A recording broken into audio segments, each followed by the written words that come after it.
പ്രിയപ്പെട്ട സുഹൃത്തുക്കളെ, തെരഞ്ഞെടുപ്പ് കാലത്തും അതിനുശേഷം മുഖ്യമന്ത്രിയെ തീരുമാനിക്കുന്ന ആ സമയത്തും എന്തൊരു വലിയ ആഘോഷവും ആർമാദവുമായിരുന്നു എന്ന് നമ്മളൊന്ന് ചിന്തിച്ചു നോക്കി. വി.ഡി. സതീശൻ എന്ന രാഷ്ട്രീയ നേതാവിനെ മുഖ്യമന്ത്രിയാക്കുക എന്ന ലക്ഷ്യത്തോടു കൂടി സ്വാഭാവികമായും അല്ലാതെയും എന്തൊരു വലിയ ക്യാമ്പയിനാണ് കേരളത്തിൽ നടന്നുകൊണ്ടിരുന്നത്. സ്വാഭാവികമായൊരു ക്യാമ്പയിൻ ഉണ്ടായിരുന്നു കേട്ടോ, ഒരിക്കലും അതില്ലെന്ന് പറയാൻ കഴിയില്ല. കാരണം തെരഞ്ഞെടുപ്പിൽ തോറ്റാലും ജയിച്ചാലും നിലപാടുകളിൽ നിന്ന് മാറില്ല എന്ന് പറയുന്ന ഒരു രാഷ്ട്രീയ നേതാവ്, വെള്ളാപ്പള്ളി നടേശനെതിരെ നിലപാടെടുക്കുന്ന ഒരു രാഷ്ട്രീയ നേതാവ്, സുകുമാരൻ നായർക്കെതിരെ പരസ്യമായ നിലപാടെടുക്കുന്ന ഒരു രാഷ്ട്രീയ നേതാവ്, അങ്ങനെ ഒരു രാഷ്ട്രീയ നേതാവിനെ കണ്ട് ശീലിച്ചിട്ടില്ലല്ലോ നമ്മൾ. രാഷ്ട്രീയ പാർട്ടികൾ വെള്ളാപ്പള്ളിക്കെതിരെയും സുകുമാരൻ നായർക്കെതിരെയൊക്കെ നിലപാടെടുക്കാൻ ധൈര്യപ്പെടും, ഒരിക്കലും ധൈര്യപ്പെടില്ലായിരുന്നു. അവിടെ ഇതാ ഒരു നേതാവ് അവർക്കെതിരെ രാഷ്ട്രീയ നിലപാടുകൾ എടുത്തുകൊണ്ട് രംഗത്ത് വരുന്നു. വലിയൊരു വാഗ്മി. നിയമസഭയിൽ നടക്കുന്ന ചർച്ചകളിലൊക്കെ അന്നത്തെ ഭരണപക്ഷത്തെ നിർത്തി പൊരിക്കുന്ന ഒരു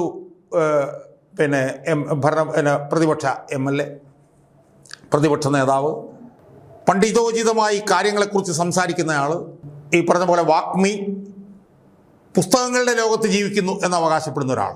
അങ്ങനെയുള്ള ഒരാൾ കേരളത്തിൽ ഇതുവരെ മുഖ്യമന്ത്രി ആയിട്ടില്ല എന്നുള്ള നിലയിലുള്ള വലിയ പ്രചണ്ഡമായിട്ടുള്ള പ്രചരണം ജനങ്ങളുടെ ഇടയിൽ ഉണ്ടായിരുന്നു. അതിൽ ആരും തർക്കവുമില്ല.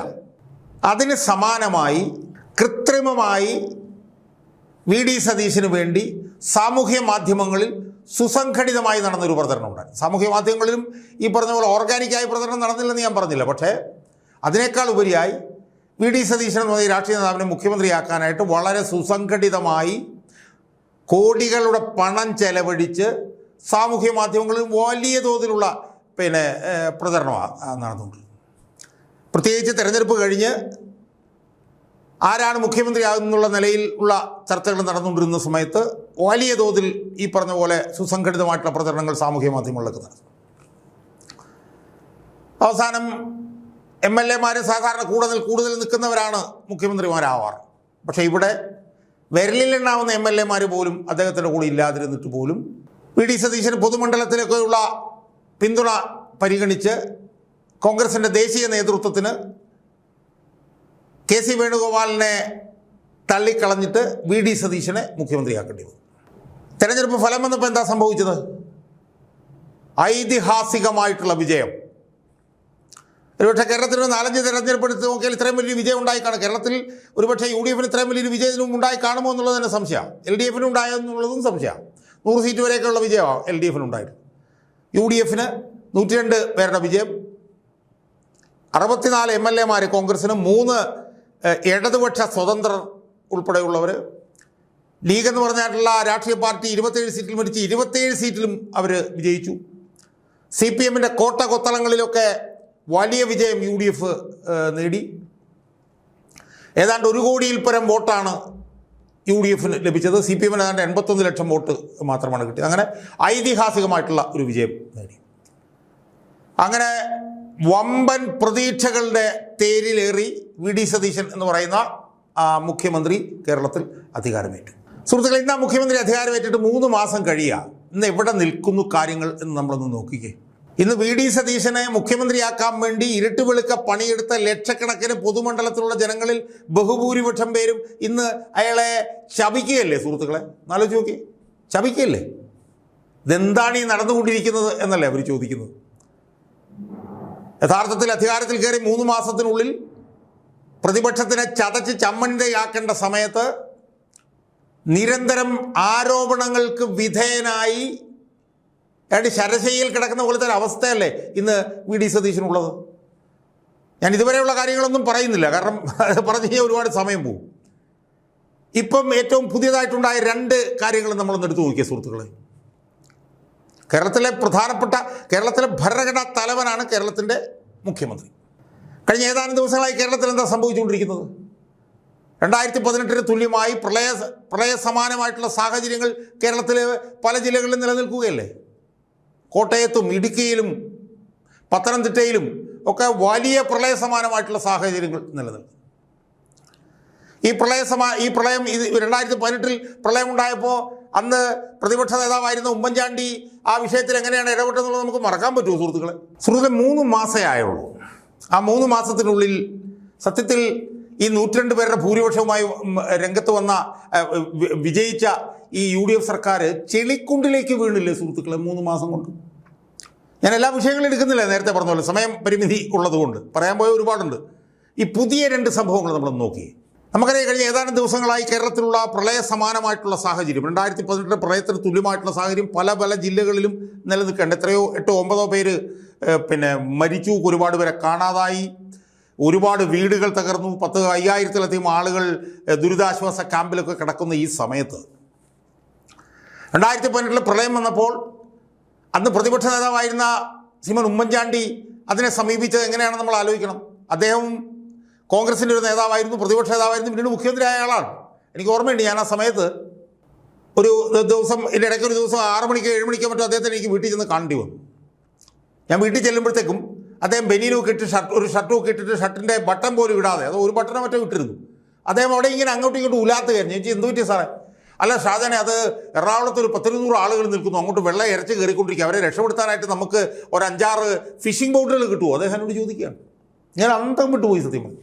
എനിക്ക് സത്യത്തിൽ അദ്ദേഹത്തിൻ്റെ മുഖത്ത് കണ്ട ആശങ്ക എന്താണെന്ന് വെച്ചാൽ, ആ എറണാകുളത്ത് ഈ വെള്ളം ഇരച്ച് കയറുമ്പോൾ അത് കണ്ട് നിസ്സഹായരായി നിൽക്കുന്ന ജനങ്ങളുടെ മുഖത്തുള്ള ഒരു വികാരമാണ് ഈ അന്ന് പ്രതിപക്ഷ നേതാവായിരുന്ന ഉമ്മൻചാണ്ടിയുടെ മുഖത്ത് എനിക്ക് കാണാൻ പറ്റിയത്. അതുപോലത്തെ ഒരു മനുഷ്യൻ നേതൃത്വം നൽകുന്ന ഒരു കോൺഗ്രസിൻ്റെ പാർട്ടിയിൽ ഇതുപോലെ VD സതീശനെ പോലൊരു നേതാവിനെ എങ്ങനെയാണ് സുഹൃത്തുക്കളെ മുഖ്യമന്ത്രിയാകാൻ കഴിയുന്നത്? എനിക്ക് മനസ്സിലാവുന്നില്ല. അതായത് ഇത്രയും പ്രളയസമാനമായ സാഹചര്യങ്ങളുള്ളപ്പോൾ ആ പ്രളയസമാനമായിട്ടുള്ള സാഹചര്യങ്ങളിലേക്കാൾ ഹെലികോപ്റ്ററിൽ പോയിരുന്നെങ്കിൽ നമ്മൾ ആരെങ്കിലും എതിര് പറയുമായിരുന്നു സുഹൃത്തുക്കളെ? ആരും എതിരെ നമ്മൾ പറയില്ലായിരുന്നു. നമ്മളതിനെ അനുമോദിക്കുക മാത്രമേ ചെയ്യുള്ളായിരുന്നു. എന്നാൽ ഇയാളെന്താ ചെയ്തത്? ഇയാൾ കുറെ സ്വകാര്യ ചടങ്ങുകളിൽ പങ്കെടുത്തുകൊണ്ട് പിണറായി വിജയൻ ധൂർത്തടിക്കാൻ ഉപയോഗിച്ച അതേ ഹെലികോപ്റ്ററിൽ ഇയാൾ പോവുകയാണ്. എത്ര ഭീകരമായിട്ടുള്ള ഒരു സാഹചര്യമാണ് നിലനിൽക്കുന്നത് എന്ന് നമ്മളൊന്ന് ആലോചിച്ച് നോക്കിയ സുഹൃത്തുക്കളെ. ഇയാളുടെ അമ്മായി അച്ഛനെ കാണാനായിട്ട് വെച്ചാൽ ഈ ഹെലികോപ്റ്റർ ചാലക്കുടിയിലും ഉണ്ടായിരുന്നു. അവിടുന്ന് തിരുവനന്തപുരത്ത് വന്നിട്ട് പിന്നെയും പോവുകയാണ്. ഇയാളുടെ അമ്മായി അച്ഛനെ കാണാൻ പോകുന്നു, ഏതോ ഒരു സ്വകാര്യ എഞ്ചിനീയറിംഗ് കോളേജ് പരിപാടിയിൽ പങ്കെടുക്കുന്നു, ഒരു സ്വകാര്യ ആശുപത്രിയുമായി ബന്ധപ്പെട്ട് പങ്കെടുക്കുന്നു. അയാൾ പോവുകയാണ്. എന്നിട്ട് ഇപ്പോൾ പത്രസമ്മേളനത്തിൽ അയാൾ പറയുന്നത് എന്താണ്? പത്രസമ്മേളനത്തിൽ അയാൾ പറയുകയാണ്, ഒരു ഇൻവെസ്റ്റ്മെൻറ്റിൻ്റെ ഒരു ഗ്രൂപ്പ് വന്നിരുന്നു, അവരെ കാണാനാണ് ഞാൻ ഹെലികോപ്റ്റർ എടുത്ത് എറണാകുളത്തേക്ക് പോയെന്ന്. ആലോചിച്ചു, ഒരു മുഖ്യമന്ത്രി ഈ കേരളത്തിൽ നിക്ഷേപം നടത്താൻ വന്നു എന്ന് പറഞ്ഞ ആളുകൾ എറണാകുളത്ത് നിൽക്കുമ്പോൾ അവരെ കാണാൻ എറണാകുളത്തേക്ക് പോവുകയാണ് ഒരു മുഖ്യമന്ത്രി. ആലോചിച്ച് നോക്കണം. അതിനയാൾ പറയുന്നത് ന്യായം എന്താണെന്നറിയോ? ആ നിക്ഷേപകരെ തമിഴ്നാട്ടിലേക്ക് ആകർഷിക്കാൻ വേണ്ടിയിട്ടുള്ള ശ്രമങ്ങൾ നടക്കുന്നു. അപ്പോൾ അവരെ നമുക്കിവിടെ പിടിച്ചു നിർത്തണം. അവർക്ക് അത്യാവശ്യം ഡൽഹിയിലേക്ക് പോകേണ്ട ആവശ്യമുണ്ടായിരുന്നു.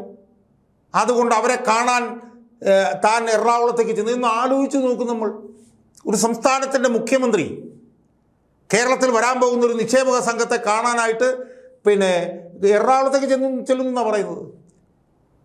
ഈ യാത്ര എന്ന് പറയുന്നത് ഈ പരിപാടി അദ്ദേഹത്തിൻ്റെ യാത്രാ പരിപാടിയിൽ ഇല്ലായിരുന്നു സുഹൃത്തുക്കൾ. നമ്മളൊന്ന് ആലോചിച്ച് നോക്കുക. ഇതാണ് ഇയാളുടെ ഒരു നിലവാരം ഇതാണെന്ന് നമ്മൾ മനസ്സിലാക്കണം. ഇനി ഇയാളുടെ ഒരു മാനസിക നിലവാരം നമ്മളൊന്ന് ആലോചിച്ച് നോക്കിയേ. പ്രളയസമാനമായ സാഹചര്യം കേരളത്തിൽ നിലനിൽക്കുമ്പോൾ അതിനെ ചെറുക്കുന്നതിന് വേണ്ടിയിട്ടുള്ള പരിപാടികൾക്ക് നേതൃത്വം കൊടുത്ത് അത് കോർഡിനേറ്റ് ചെയ്ത് മറ്റെല്ലാ പരിപാടികളും മാറ്റിവെച്ച് തിരുവനന്തപുരത്ത് തുടരേണ്ടിയിരുന്ന ആളല്ലേ ഈ VD സതീശൻ അല്ലേ? ആലോചിച്ച് നോക്കി.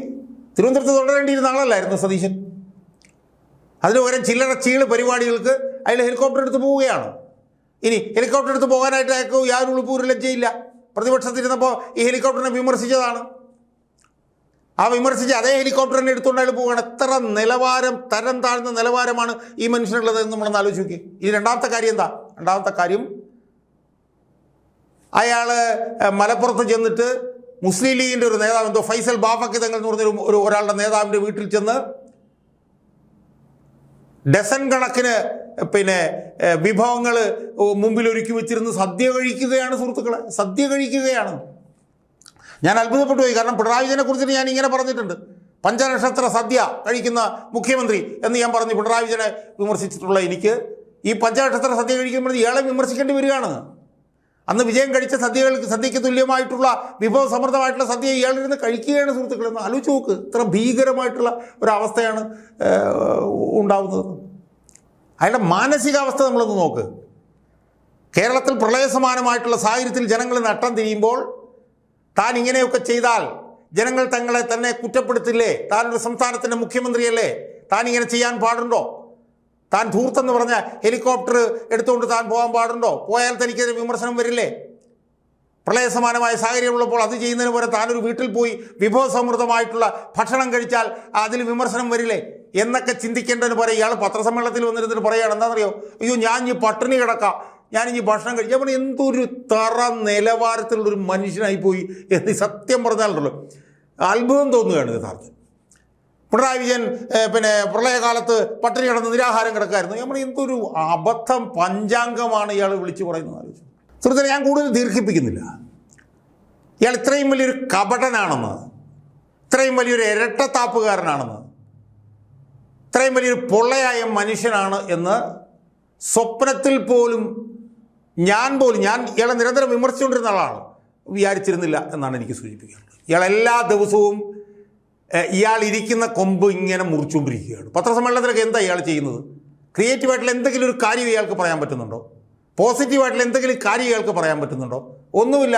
പത്രസമ്മേളനത്തിൽ വന്നിരുന്നിട്ട് ഇയാളുണ്ടാക്കി വെക്കുന്ന വൃത്തികേടുകൾക്ക് മറുപടി പറഞ്ഞ് പണി തീരുകയാണ് അയാളുടെ പത്രസമ്മേളനം മുഴുവൻ അയാളുണ്ടാക്കി വെക്കുന്ന പുകിലുകൾക്ക് അയാൾ കൊടുക്കുന്ന അസംബന്ധ വാദങ്ങൾ പറയുന്ന ഒരു നിലയിലേക്ക് അയാൾ മാറിയിരിക്കുന്നു. സുഹൃത്തുക്കളെ, ഞാൻ തുറന്നു പറയുകയാണ്, കഷ്ടമെന്നും പരമദയനീയമെന്നും മാത്രമേ എനിക്ക് സൂചിപ്പിക്കാറുള്ളൂ. കഴിഞ്ഞ 10 വർഷം കേരളത്തിൽ അധികാരത്തിൽ നിന്നൊരു ഏകാധിപതിയെ ഇറക്കി വിട്ടിട്ടാണ് നമ്മൾ ഇയാളെ കൊണ്ടുവന്നത്.